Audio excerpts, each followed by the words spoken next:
I bought a water damaged Audi Coupe Quattro off Marketplace for 3 grand. It didn't look like this when I got it. When I got it, it was a complete car, windshield and all. I've stripped the whole interior out because, like I said, it was water damaged, so there's a lot of mildew and stuff growing in there. We don't want that. Plus, I'm building a rally car, so all of it's got to go anyways. A couple reasons why I bought this car.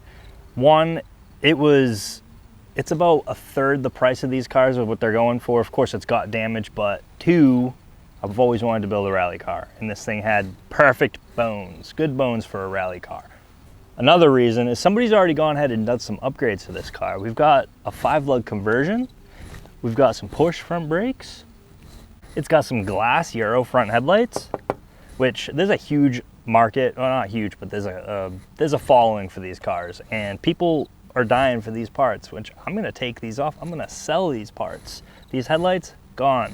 And it runs and drives. This thing, it actually ran and drove better before I took apart the fuse box, trying to chase some electrical problems, and I put it back together. Now it doesn't stay running, so I think I triggered some kind of anti-theft, but it runs enough for me to move it.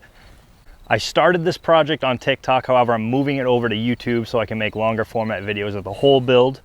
So I'm gonna just run over the things that I did on TikTok. Found where the water was coming in. The entire roof skin where the windshield connects was rotten out, so what I did is I cut it all out, fabricated a whole new piece, welded it in there. However, they stopped manufacturing windshields for these cars. There's a guy that imports them from the UK. They still make these in the UK. That's one option. The other option is going full Lexan, all glass Lexan, which will probably be a little more expensive, but it would be a hell of a lot cooler. Not to mention the weight saving. I mean, I can only imagine how much all of this glass weighs. You can see this pitting started on the roof, which I've stopped. I'm gonna put some rust encapsulator on there, and that should stop that from spreading any further. You can also see there's a giant hole in the roof. And that's where this guy was. This thing was probably a leaking culprit here. We got rotted out pan, everything. It's just, that's going. We don't need a sunroof. Rally car, are you kidding me? This thing probably weighs like 50 pounds. All the US models had sunroofs, and it's a 2-year thing, so replacing the sunroof is just not, it's just not gonna happen. Plus they're heavy, a lot of weight, also leak, you know, it could leak from there. I don't know a whole lot about these cars, but I do know a little that I've learned since researching. They did not make a lot of these in the States, and the ones that they did make were all naturally aspirated. However, in the UK, they had the S2 model, which was turboed. So the plan is to yank this 7A engine out and replace it with a 3B engine from Audi 200, a sedan, I believe. They came with the turbo. Same engine that came in the S2 in the UK. The wildest thing about this whole engine setup is the fact that the engine, the timing cover is like right up to the grill, and the radiator's off to the side. I guess they had to do that to fit the Quattro all-wheel drive system in there, but thought that was pretty cool when I first saw it.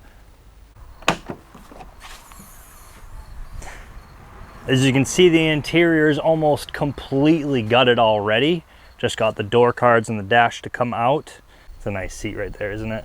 Once I finish stripping the whole interior, getting all the deadener up off the ground, I'm gonna prep for a full rally cage. I got the whole interior over here in storage. You can see we got the seats, nice little seats with the halos. Love the halos. Got the rear quarter windows, the rear seats over here, everything. I freaking love this. Love the look of this. But you can see what I'm talking about. There's a lot of, it's just crusty. You can see the mildew growing on there. So it all had to come out. This could all 100% be saved. However, it's just a lot of work. And what's the point? Nobody wants to see an average Audi build. They want to see a full-fledged rally car. So I'm going to probably clean all this stuff up and sell it. Aside for the roof that I already repaired, there's a few little bubbles starting on this rear quarter fender here. But I'm probably going to wide body this thing anyway, so that does not even matter. Passenger side's flawless though. This car's actually pretty clean for the year.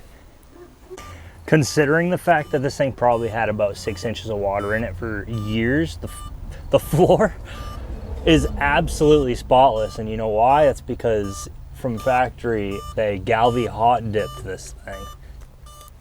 This was just an introductory video. I just wanted to show you guys the car and tell you the plans for it. In the next video, we'll be going over the process of patching this hole in the roof. So if you want to watch me turn this Audi Coupe into a badass hill climber, make sure you're subscribed and follow along for all the updates.